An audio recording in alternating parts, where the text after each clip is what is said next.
भारत सरकार ने अब तक करीब 26 लाख करोड़ का कोरोना पैकेज दिया है। नोबेल पुरस्कार विजेता अभिजीत बैनर्जी जैसे कुछ अर्थशास्त्री लोगों की जेब में सीधा पैसा डालने की बात कर रहे हैं। उधर सरकार को ज्यादा जोर ज्यादा कर्ज देने पर ही रहा। किस नीति से कोरोना काल में लोगों का ज्यादा भला होगा? क्या यूबीआई यानी यूनिवर्सल बेसिक इनकम स्कीम लागू करने का यह सही समय है? इन मुद्दों पर चर्चा कर रहे हैं हमारे वरिष्ठ सहयोगी विजय विद्रोही। बकौल गालिब, कर्ज की पीते थे मैं और समझते थे कि रंग लाएगी हमारी फाका मस्ती एक दिन। हमारे देश की 40 करोड़ की कामकाजी आबादी में से आधी से ज्यादा उधार लेकर ही जिंदगी बसर कर रही है।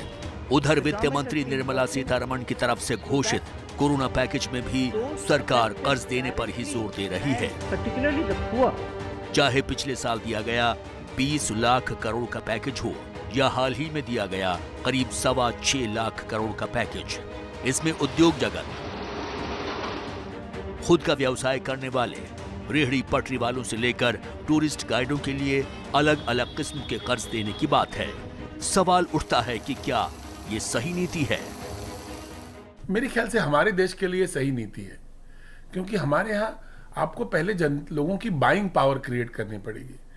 काम करने के लिए आपको उनको धन देना होगा, तो जब वो लोन का धन सर्कुलेशन में आएगा तो उससे जॉब क्रिएट होंगे, उससे इंडस्ट्री डेवलप होगी, उससे इंफ्रास्ट्रक्चर के काम होंगे। हम इतनी डीप पॉकेट इकोनॉमी नहीं है जहां पर हम लोगों को सीधे पैसा दे सके और देश उसको झेल सके। तो उसको लोन के रूप में देने से थोड़ा जिम्मेदारी भी बनी रहती है और वो पैसा सर्कुलेशन में आता है, जिससे रिवाइवल ऑफ इकोनॉमी किया जा सकता है। उधर अभिजीत बैनर्जी से लेकर रघुराम राजन जैसे अर्थशास्त्रियों के बड़े वर्ग का कहना है कि सरकार सप्लाई यानी आपूर्ति बढ़ाने पर जोर दे रही है, लेकिन अभी जरूरत मांग या डिमांड बढ़ाने की है। ये काम कर्ज देकर नहीं बल्कि अनुदान देकर किया जा सकता है। कहा गया है कि कॉरपोरेट जगत को 1.5 लाख करोड़ का राहत पैकेज दिया गया था, लेकिन इसका इस्तेमाल पुराने कर्ज चुकाने में किया गया।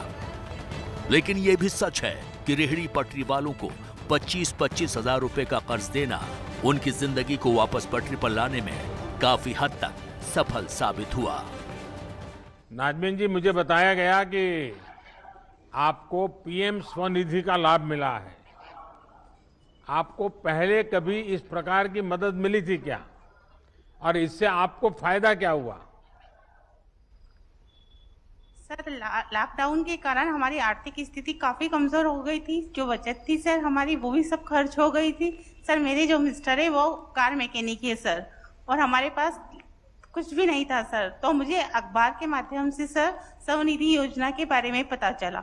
सर, मैंने एमपी ऑनलाइन पर जाकर ऑनलाइन आवेदन किया।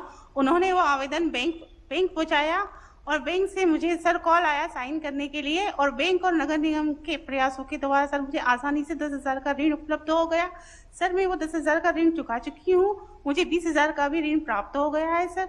राज्य शासन के द्वारा सर आपने जो 1,000 रुपए की राशि दी थी सर, वो भी मुझे प्राप्त हो चुकी है सर।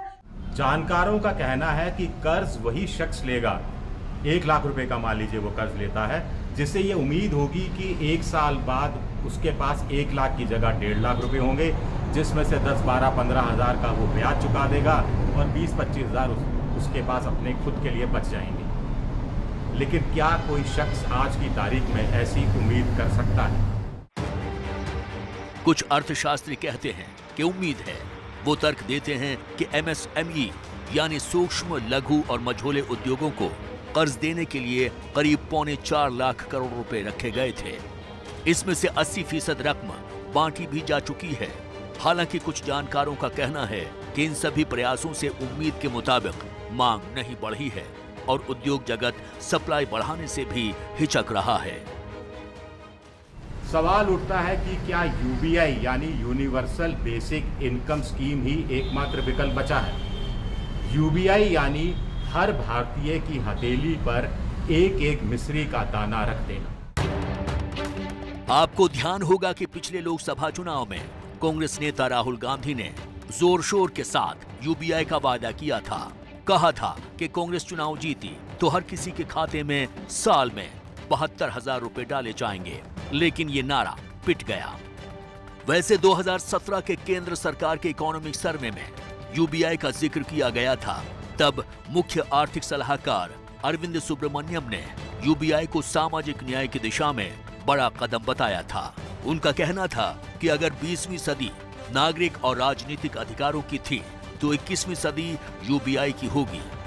2020 में प्रधानमंत्री के आर्थिक सलाहकार परिषद के अध्यक्ष रह चुके सी रंगराजन ने कहा था कि अभी लोक कल्याणकारी योजनाओं पर जीडीपी का 3.7% खर्च होता है और यूबीआई लागू होने पर 4.9% खर्च होगा, जो संभव है। दुनिया में Brazil, Finland, Kenya, Switzerland, Nicaragua, Honduras, Morocco, Mexico, Indonesia में किसी न किसी रूप में यूबीआई लागू है। 2010 में मध्य प्रदेश में एक पायलट प्रोजेक्ट शुरू किया गया था। कुल मिलाकर 20 गांव छांटे गए, जिसमें 8 गांव में यूबीआई योजना लागू की गई और 12 गांव ऐसे छोड़ दिए गए। 1.5 साल बाद देखा गया कि जिन गांवों में यूबीआई स्कीम लागू की गई थी, वहां पर दालों की खपत 1000% और ताजा सब्जियों की खपत 888% बढ़ गई। वैसे छोटे रूप में यूबीआई को शुरू करने की वकालत कई लोग कर चुके हैं। सी रंगराजन का कहना था कि 20 साल से ऊपर की महिलाओं को 4,000 रुपए प्रति माह दिए जाने चाहिए। इस पर 2.25 लाख करोड़ का ही सालाना खर्च आएगा।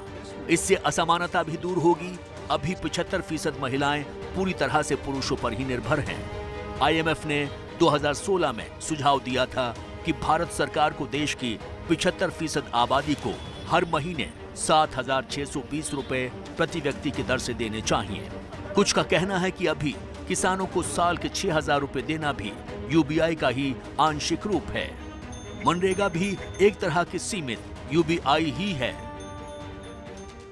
मनरेगा एक तरह का यूबीआई का ही मॉडल माना जा सकता है, जिसको परिष्कृत करके अर्बन एरियाज में लाया जा सकता है, दूसरे क्षेत्रों में लाया जा सकता है। पर यूबीआई का जो डेवलप्ड कंट्रीज का मॉडल है वो हमारे लिए शायद कारगर नहीं है।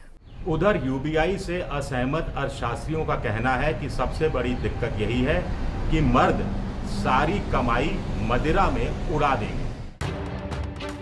कुछ का कहना है कि यूबीआई से मजदूर मिलने में दिक्कतें आएंगी, बैंकों पर दबाव पड़ेगा, मुफ्तखोरी की आदत लगेगी और श्रम शक्ति का नुकसान होगा, जो उत्पादकता बढ़ाने में सहायक साबित हो सकता है। जानकार कहते हैं कि जैसे बाढ़ से हुए असली नुकसान का अंदाजा बाढ़ का पानी उतरने के बाद लगता है, उसी तरह कोरोना काल से मुक्ति के बाद ही हम तय कर पाने की हालत में होंगे कि देश को यूबीआई की कितनी जरूरत है। नहीं, हमारे लिए तो नुकसान ये है कि हम उसको इम्प्लीमेंट करने में शायद सक्षम नहीं है। आज हम जैसे अमेरिका में किसी को ले ऑफ कर देते हैं तो ले ऑफ पीरियड में उसको एक बेसिक पैकेज गवर्नमेंट देती है। इस तरह की व्यवस्था आज हम नहीं कर सकते। हमारे यहाँ बेरोजगारी जो है, जो लोग हैं, उनको शायद अगर आप बेसिक भत्ता देना शुरू कर दे तो वो काम न करें। उसका ड्रॉबैक हमको झेलना पड़ सकता है क्योंकि हम बहुत बड़ी जनसंख्या है।